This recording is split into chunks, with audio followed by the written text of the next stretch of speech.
Bulletin में सबसे पहले बात करेंगे। शाहिद खाकान अब्बासी ने मुस्लिम लीग नून के सीनियर नायब सदर के ओहदे से इस्तीफा दे दिया है। ज़राए का बताना है कि शाहिद खाकान अब्बासी ने मरियम नवाज को पार्टी चीफ ऑर्गेनाइजर बनाने पर इस्तीफा दिया। शाहिद खाकान सीनियर रहनुमाओं से मुशावरत के बगैर मरियम नवाज को पार्टी पोजीशन देने पर नाला थे। शाहिद खाकान अब्बासी ने मरियम नवाज को आला ओहदा देने के अगले ही रोज इस्तीफा पार्टी क़यादत को भिजवा दिया था। शाहिद खाकान अब्बासी का कहना है कि मरियम नवाज को पार्टी का सीनियर नायब सदर मुकर्रर किया गया है, ऐसे में उनका बतौर सीनियर नायब सदर काम करने का कोई जवाज नहीं।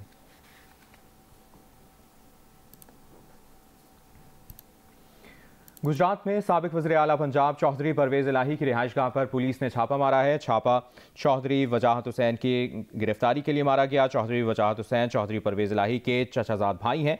चौधरी वजाहत हुसैन घर पर मौजूद नहीं थे। पुलिस नफरी वापस लौट गई। पुलिस के मुताबिक चौधरी वजाहत हुसैन और उनके बेटे मूसा इलाही के खिलाफ गुजरात के थाना ककराली में मुकदमा दर्ज है। चौधरी मूसा इलाही ने मुकदमे में जमानत कबल अज़ गिरफ्तारी हासिल कर रखी है। चौधरी वजाहत ने अब तक जमानत के लिए अदालत से रुजू नहीं किया। थाना ककराली में मुकदमा 16 जनवरी को दर्ज किया गया था। FIR के मुताबिक सिविल अस्पताल कोटला अरब अली खान में अस्पताल के नाम तब्दील करने की तकरीब के दौरान काफ लीग और नून लीग के कारकुनान में झगड़ा हुआ था। झगड़े के वक्त मूसा इलाही भी मौके पर मौजूद थे। मूसा इलाही और चौधरी वजाहत को पुलिस तफ्तीश के दौरान मुकदमे में नामजद किया गया था। परवेज़ इलाही का कहना है कि छापे के दौरान मुलाजमीन की तलाशी ली गई, हरासा किया गया और बताया कुछ नहीं गया। घर पर छापे के खिलाफ कानूनी कार्रवाई करेंगे। इनका कहना था कि घिसे पिटे सियासतदान ऐसी हरकतें करते हैं, मौजूदा हुकूमत दहशतगर्दों को पकड़े। हाउस में उन्होंने छापा मारा और छापा मार के वहाँ खवातीन भी थी, हरासा किया और शोर शराबा करते रहे। सारी तंजीमों ने फैसला किया है कि हमने जुलूस निकाल ले इनकी इस हरकत के खिलाफ। इसको ये मुसद नकवी को सारा दिन बैठ के इधर हमारे खिलाफ और PTI के खिलाफ ये साजिशें करता रहता है। तो ये तो है ही हमारा रिश्तेदार है, ये ज़हनी तौर पे मफलूज आदमी है और गलत लोगों को अब लगाएंगे तो इसी तरह के रिजल्ट आएंगे। और इसलिए हम अब अदालत में जा रहे हैं, हमारी वकला तंजीमें भी जा रही हैं कि या तो इसको हटाएं और यहाँ फिर इलेक्शन की डेट दें, शेड्यूल आगे दे, तो बिल्कुल ये फिर पागलों की तरह फिरेगा, ये कुछ नहीं कर सकेगा। बुलेटिन में अब बात करेंगे। पाकिस्तान और IMF के दरमियान तवानाई के शोबे में इस्लाहात के लिए मुज़ाकरात जारी हैं। IMF ने बिजली और गैस सेक्टर में 4100 अरब रुपए का गर्दिशी कर्जा खत्म करने का मुतालबा किया है। वजारत खजाना के ज़राए का कहना है कि बिजली की कीमत में मार्च तक 3 रुपए फी यूनिट इजाफा किया जाएगा। मई तक बिजली की कीमत में मजीद 70 पैसे फी यूनिट बढ़ाई जाएगी। अगस्त तक मजमूई तौर पर बिजली की कीमत में 6 रुपए फी यूनिट इजाफा होगा। रवा माली साल में गर्दिशी कर्ज में 952 अरब रुपए कमी की जाएगी। रवा माली साल में 675 अरब रुपए की सब्सिडी खत्म की जाएगी। 200 अरब रुपए सार्फिन से टैरिफ में इजाफा करके पूरे किए जाएंगे।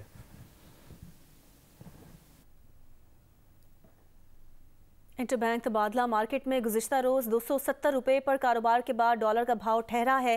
इंटरबैंक में आखिरी खबरें आने पर डॉलर का भाव 267 रुपए था, जबकि ओपन मार्केट में डॉलर की कदर 276 रुपए है। इस पर हमारे नुमाइंदे रियाज एंडी मजीद बता रहे हैं। जी देखिए, आज भी इंटरबैंक मार्केट के अंदर हम वॉलेटिलिटी देख रहे हैं। 266 का लो किया है, 268 का उसने हाई किया है अब तक और इन बिटवीन मार्केट जो है फ्लक्चुएट कर रही है। एंड कल मार्केट ने 270 को हिट किया था, जिसके बाद वो नीचे आई है, तो वो पहला साइन था कि एक रेजिस्टेंस नज़र आई है 270 के ऊपर ना। इंटरबैंक के अंदर जो रेट बढ़ने की वजह थी उसका एक बड़ा फैक्टर फेडरल रिजर्व की इंटरेस्ट रेट हाइक भी थे। तो आज भी उनकी मीटिंग है और ये एक्सपेक्टेशन है कि वो मज़ीद रेट हाइक करेंगे, लेकिन वो मिनिमल होगा। मार्च से पिछले साल से वो रेट हाइक कर रहे हैं और वो रिफ्लेक्ट हो रही है डॉलर की वैल्यू के अंदर। तो नेक्स्ट आज मीटिंग है तो क्या होता है। बहरहाल ये है कि इंटरबैंक के अंदर जो है रेट ने 270 हिट किया था, नीचे आ रही है मार्केट, लेकिन वो ज़रा सी स्लो है। आगे जाके हम देखते हैं कि क्या होता है। As far as open market is concern, वहाँ पे अभी रेट 275 ही है, आखिरी जो रेट हमें मिला था। एंड वहाँ पे स्टिकी है बिकॉज वहाँ पे सप्लाई नहीं है डॉलर की। और अपडेट ये भी है कि लापता अफराद इंक्वायरी कमीशन ने माहाना पेशरफ्त रिपोर्ट सुप्रीम कोर्ट में जमा करवा दी है। रिपोर्ट में 31 जनवरी 2023 तक दायर और निपटाए गए लापता अफराद के मुकदमे की तफसील शामिल है। इस रिपोर्ट की मजीद डिटेल्स लेंगे नुमाइंदा जियो न्यूज़ मरियम नवाज से। मरियम बताइए। जी, लापता अफराद इंक्वायरी कमीशन ने माहाना पेशरफ रिपोर्ट सुप्रीम कोर्ट में जमा करवा दी है और रिपोर्ट में 31 जनवरी 2023 तक दायर और निपटाए गए तमाम मुकदमात की तफसीलात शामिल की गई है। लापता अफराद कमीशन ने रिपोर्ट में कहा है कि 31 जनवरी तक टोटल 9,294 मुकदमात दायर हुए। गुज़िश्ता माह में लापता अफराद के हवाले से 91 मुकदमात दायर हुए थे। मजमूई तौर पर 7,031 मुकदमात निपटाए गए। रिपोर्ट के मुताबिक लापता अफराद कमीशन के पास 2256 मुकदमात ज़ेर इल्तवा हैं। गुज़िश्ता माह 37 मुकदमात निपटाए गए। जनवरी 2023 के दौरान 27 लापता अफराद को ट्रेस किया गया, जबकि पिछले माह के दौरान 24 लापता अफराद को बाजियाब कराया गया है। 3 अफराद मुख्तलिफ मुकदमात की वजह से जेलों में हैं और 10 मुकदमात लापता अफराद से मुतालिक न होने पर निपटाए गए हैं। जनवरी 2023 के दौरान कुल मुकदमात में 77 मुकदमात बलूचिस्तान से रिपोर्ट हुए हैं और रिपोर्ट में जमा कराए गए आदाद शुमार जो है वो मार्च 2011 से जनवरी 2023 तक के हैं। ये लापता अफराद इंक्वायरी कमीशन है जो अदालती हुक्म पर बना था और वो हर माह अपनी रिपोर्ट जो है वो सुप्रीम कोर्ट में जमा कराता है और अभी जनवरी 2023 तक की रिपोर्ट जो है वो लापता अफराद कमीशन ने सुप्रीम कोर्ट में जमा करा दी है। मरियम नवाज, आपने अपडेट किया, शुक्रिया। पेशावर पुलिस लाइंस खुदकुश धमाके में शहीद होने वाले अफराद की तादाद 101 हो गई है। धमाके में जख्मी होने वाले 49 जख्मी लेडी रीडिंग अस्पताल में जेर इलाज हैं, जिनमें 7 की हालत तशवीशनाक बताई जाती है। दूसरी जानिब धमाके की तहकीकात के लिए JIT कायम कर दी गई है। खुदकुश हमलावर के आज़ा और धमाके की जगह से मिलने वाले दीगर शवाहिद फॉरेंसिक के लिए पंजाब भिजवा दिए गए हैं। देखते हैं अबू बकर सिद्दीक की ये रिपोर्ट। पेशावर पुलिस लाइंस की मस्जिद में होने वाले खुदकश धमाके में शोहदा की तादाद 101 तक पहुंच गई है, जबकि 49 जख्मी लेडी रीडिंग अस्पताल में जेर इलाज है। धमाके के बाद पुलिस लाइंस में सिक्योरिटी बढ़ा दी गई है, जबकि मजीद CCTV कैमरे भी नस्ब किए गए हैं। पुलिस लाइंस में अब चेकिंग 1 की बजाय 3 मकामात पर होगी। इस तरह फील्ड इंटेलिजेंस यूनिट भी कायम कर दिया गया है। हमने हैंग अराउंड सिक्योरिटी यानी जो फील्ड इंटेलिजेंस यूनिट है अपना पेशावर पुलिस का, उसको भी हमने कायम किया है और ऐसे तमाम लोग जो कि शनाख्त नहीं हो सकती उनकी या शनाख्त नहीं हो सकती उनको फौरी तौर पे पकड़ना और कैफर किरदार तक पहुंचाना भी FIU का काम होगा। दूसरी जानिब इमदादी कार्रवाइयों के तहत रेस्क्यू 1122 ने मलबे तले दबे तमाम लाशों और जख्मियों को निकाल लिया है, जबकि मस्जिद से मलबा हटाने का अमल जारी है। यानी शाहिदीन के मुताबिक मस्जिद की छत गिरने से ज्यादा शहादतें हुई। दोस्त ने भी कह दिया कि यार जमात पढ़ते फिर चलते। जैसे मैं 20 कदम आगे गया हूँ तो बस वो कयामत आ गई, वो बताने के काबिल नहीं है। बस अगर मैं यही कहूँगा कि मेरी शहादत नसीब में नहीं थी, वरना मैं भी आज तक नहीं होता। IG खैबर पख्तूनख्वा मुअज़्ज़म जा अंसारी के मुताबिक पुलिस लाइंस इस तरह रेड जोन में वाक़या नहीं है जिस तरह कैंटोनमेंट है। दहशतगर्द हमला करने वालों का ताल्लुक किसी मुनज़्ज़म ग्रुप से नहीं बल्कि मुख्तलिफ दहशतगर्दों का मजमा है, जिसमें जराइम पेशा और अस्करियत पसंद अनासिर भी शामिल है। कैमरा टीम के साथ अबू बकर सिद्दीक, जियो न्यूज़, पेशावर। पेशावर में धमाके की तहकीकात कहां तक पहुंची हैं, नुमाइंदा जियो न्यूज़ रिजवान यूसुफजई ने SSP ऑपरेशन से बात की है, आपको दिखाते हैं। इस वक्त हमारे साथ SSP ऑपरेशन काशिफ साहब तो बस सब मौजूद हैं, उनसे हम जानते हैं। जहाँ तक सिक्योरिटी लैब्स का ताल्लुक है उस हवाले से इंक्वायरी हो रही है और जो भी उस इंक्वायरी कमेटी की फाइंडिंग्स होंगी और रिकमेंडेशंस होंगी उस पर मनोवन अमल किया जाएगा और जो भी ज़िम्मेदारान हैं जो कि इसमें इस तरह से गफलत के मुर्तकिब पाए गए तो उसका भी डेफिनेटली जो है वो कानून के मुताबिक और रूल्स के मुताबिक फ़ैसला किया जाएगा। सिक्योरिटी तो जो डबल ऑलरेडी कर दी गई है। तहकीकाती टीम जो है वो अभी तक किस नतीजे पर पहुंची है? कोई CCTV कैमरों में खुदकश हमलावर की निशानदही या कोई इस तरह की कोई कंफर्मेशन है, अगर कोई अंदर की खबर हो? देखें, JIT पूरी एक से ऊपर काम कर रही है, जिसमें हमारे तहकीकाती लोग हैं, जिसमें CTD के ऑफिसर्स हैं, जिसमें दीगर जो खुफिया एजेंसियाँ हैं उनके लोग हैं। तमाम CCTV फुटेजेस का जायज़ा लिया जा रहा है। हम ये ज़रूर चाहते हैं कि सही नतीजे पर पहुँचें, चाहे उसमें थोड़ा सा टाइम लग जाए और बाज़ औक़ात आप समझ सकते हैं कि तफ्तीश के दौरान कुछ चीज़ें, कुछ लीड्स हमें डेफिनेटली मिलती हैं, लेकिन उनकी जो प्री मैच्योर या जो earlier than the anticipated time जो है उसको डिस्क्लोज़ करना हमेशा से जो है वो मुल्ज़िम साइड को फ़ायदा देता है। पेशावर पुलिस लाइंस में 105 क्वार्टर्स में पुलिस एहलकारों के खानदान रिहाइश पजीर हैं, जहां दाखिले के लिए चेकिंग सख्त होती है। क्वार्टर्स में रिहाइश पजीर खानदानों का कहना है कि उनके यहाँ कोई मेहमान नहीं आया जिस पर शक किया जा सके। इस हवाले से मजीद बता रही हैं जियो न्यूज़ की नुमाइंदा नादिया सबूही। جی 30 جنوری کو ہونے والے پشاور پولیس لائنز مسجد دھماکے میں متصل کوارٹر میں ایک خاتون رشیدہ نامی ان کا بھی وہ بھی جاں بحق ہوئی. ان کے کوارٹر کو اگر فضل حسین سید بتا سکیں کہ یہ ایک کمرے پر مشتمل کوارٹر ہے, بہت بری اس کی حالت تھی, تاہم ایک جو ٹھکانہ ہے وہ ان سے چلا گیا, وہ اب بے گھر ہو گئے اور کوارٹر اس وقت بہت بری حالت میں ہے. تمام تر توجہ جو ہے وہ مسجد کی طرف ہے, ملبہ اٹھائے جا رہے, تاہم یہاں پر ابھی تک کسی نے رخ نہیں کیا. اور اس کے ساتھ ہی اس کوارٹرز میں جو رہنے والے ہیں ان کے لیے ایک چھوٹی سی مسجد بھی ہے. پشاور پولیس لائن مسجد سے متصل رہائشی کوارٹر بھی گر گیا ہے. پولیس کانسٹیبل کی نانی رشیدہ مسیح واقعے میں جاں بحق بیوی, بہن اور 2 سالہ بیٹا بھی زخمی ہوا ہے. پولیس کانسٹیبل کا بھائی کہتا ہے کہ دھماکے کے فوری بعد ان کی بھابھی نے اپنے بچے کو سینے سے لگا کر بچایا. ابھی آپ کو براہ راست لیے چلتے ہیں. وزیر اعظم شہباز شریف وفاقی کابینہ کے اجلاس میں اہم پالیسی بیان دے رہے ہیں.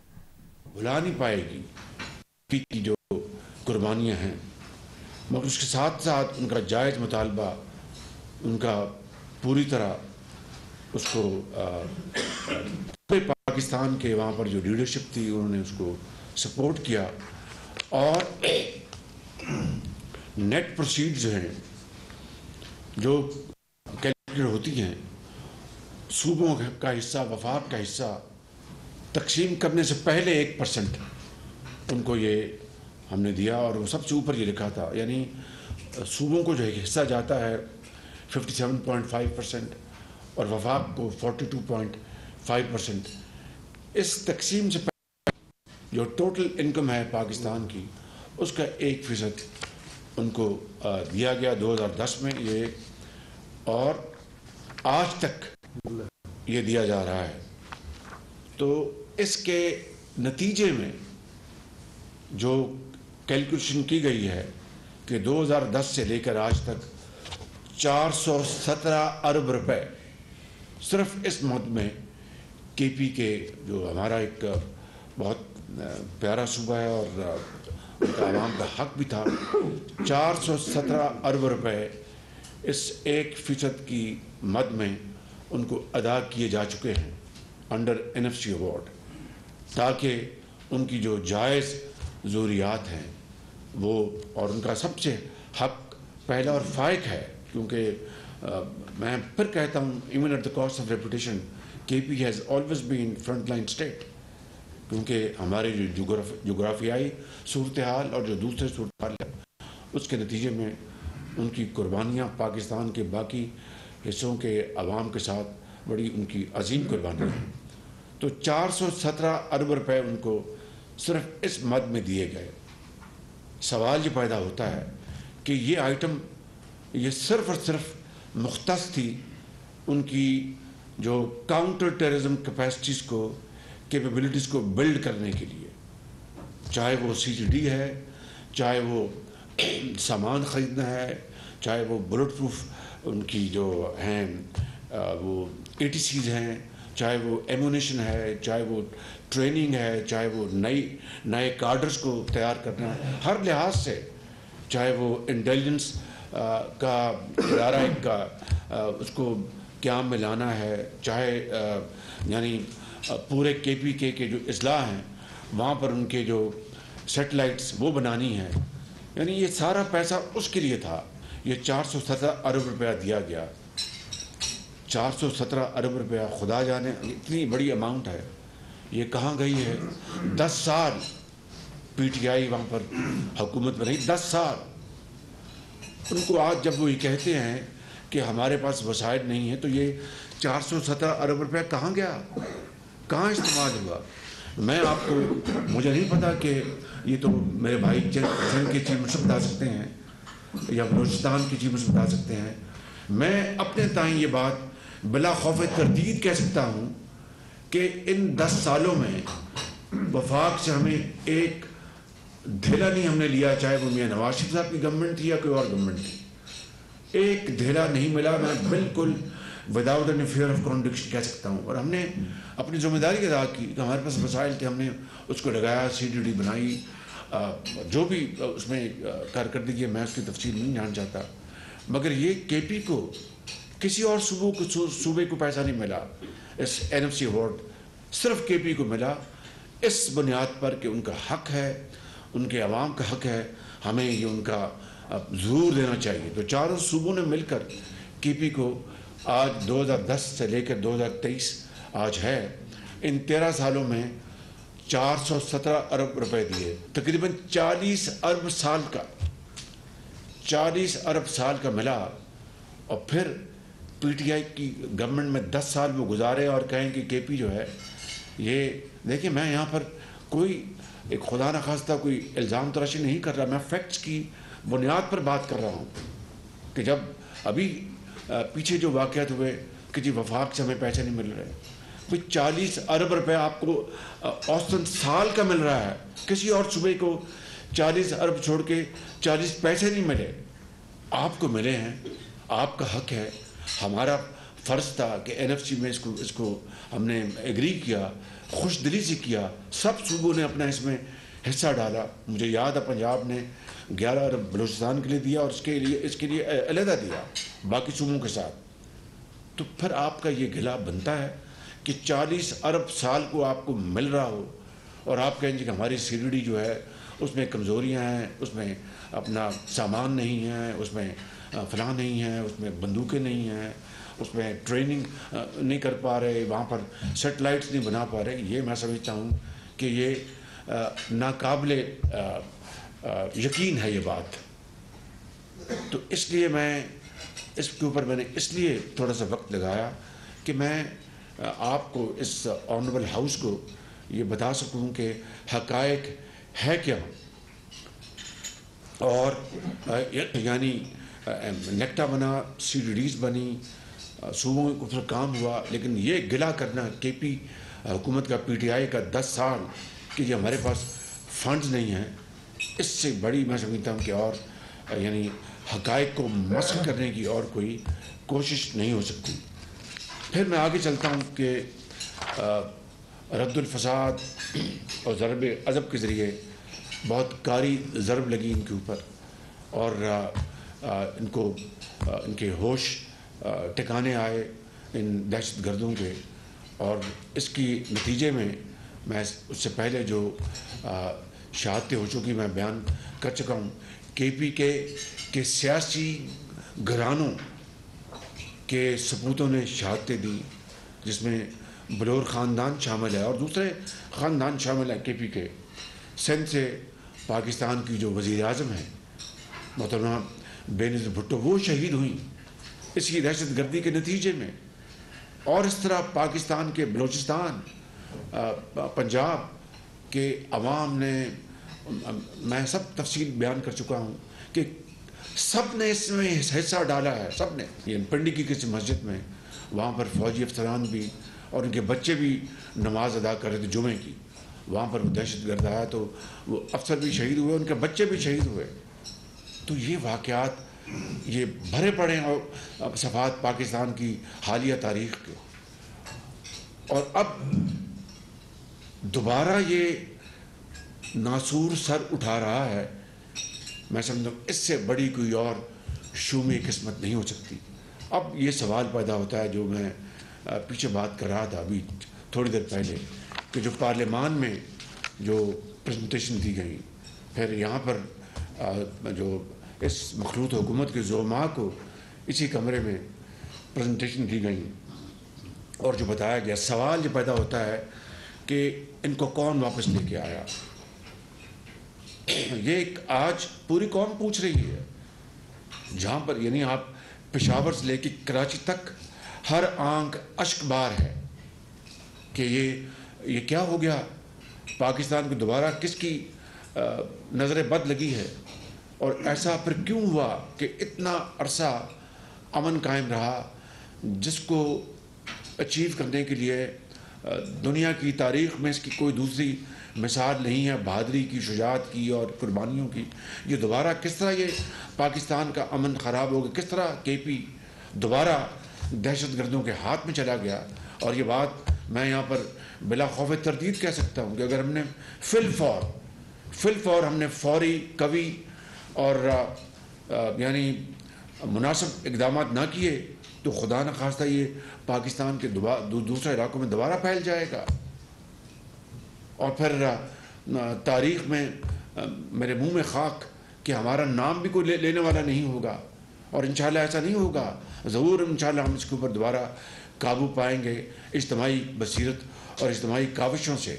لیکن سوال یہ پیدا ہوتا ہے کہ یہ دوبارہ کس طرح کون لے کے آئے ان کو واپس، اور یہ کیسے آئے؟ اور یہاں پر اس کابینہ میں آنریبل ممبرز موجود ہیں جن کا میں نام نہیں لوں گا، اور دوسرے جو ہمارے بھائی ہیں وہ مجھے آ کے سینسٹائز کرتے رہے پچھلے ہفتوں اور مہینوں میں کہ وزیر اعظم معاملات خراب ہو رہے ہیں، وہاں پر بھتہ مانگا جاتا ہے، وہاں پر ٹھیکوں میں لوگ بیچ میں بیٹھے ہوتے ہیں کہ جناب یہ 5% دو اور پھر یہ ٹھیکہ ہوگا، اور اس طرح کی بے شمار بنوں میں کیا ہوا اور دوسرے علاقوں میں کیا ہوا۔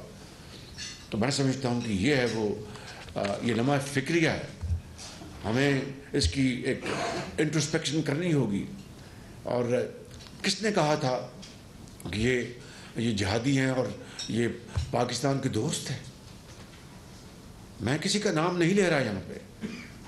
اور کس نے کہا تھا کہ جناب یہ اپنے انہوں نے ہتھیار ڈال دیے اور جناب یہ بالکل پاکستان کے امن اور ترقی میں کہ یہ حصہ ہوں گے، یہ مین اسٹریم۔ یہ وہ چپتے ہوئے سوالات ہیں جو میں سمجھتا ہوں کہ آج پوری قوم مجھ سے اور آپ سے اور تمام ان مقتدر شخصیات اور ادارے سے یعنی پکار کر پوچھ رہی ہے کہ اس کا جواب دیں اس کا۔ تو میں سمجھتا ہوں کہ ہمیں آج اس کابینہ میں میرے لیے کوئی اور اہم موضوع نہیں ہے، تمام موضوع جو ہیں they are subordinate to this burning issue. اس کے اوپر آج ہمیں یہاں پر گفتگو کرنی چاہیے، یہاں پر ایجنڈا ہے، میں کسی ایجنڈے پہ نہیں آؤں گا، میں اس کے اوپر پہلے بات میں چاہوں گا کہ آپ اس میں روشنی ڈالیں۔ اگر آپ یہ تو میں نے وہ حقائق بتائے ہیں جو چھپے ہوئے نہیں، جو کہ بالکل کسی سے مخفی نہیں ہیں، یہ they are all matter of public knowledge and public interest. لیکن اگر آپ بات کرنا چاہیں گے کیمرہ میں تو میں اس کے لیے بھی تیار ہوں۔ وزیر اعظم محمد شہباز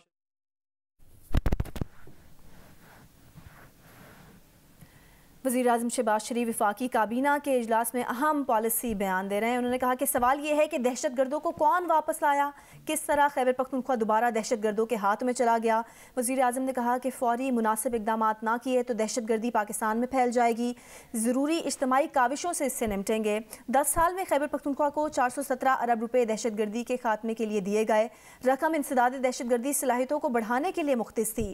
NFC کے تحت کسی صوبے کو اتنی رقم نہیں ملی۔ 10 سال تحریک انصاف حکومت میں رہی، اتنی بڑی رقم کہاں گئی؟ وزیر اعظم نے کہا کہ تحریک انصاف کہتی ہے کہ وسائل نہیں تو 417 ارب روپے کہاں گئے؟ خیبر پختونخوا کو سالانہ اوسط 40 ارب روپے مل رہے ہیں۔ رد الفساد اور ضرب عضب سے دہشت گردوں پر کاری ضرب لگی۔ وزیر اعظم شہباز شریف نے کہا کہ آج پوری قوم یہی پوچھ رہی ہے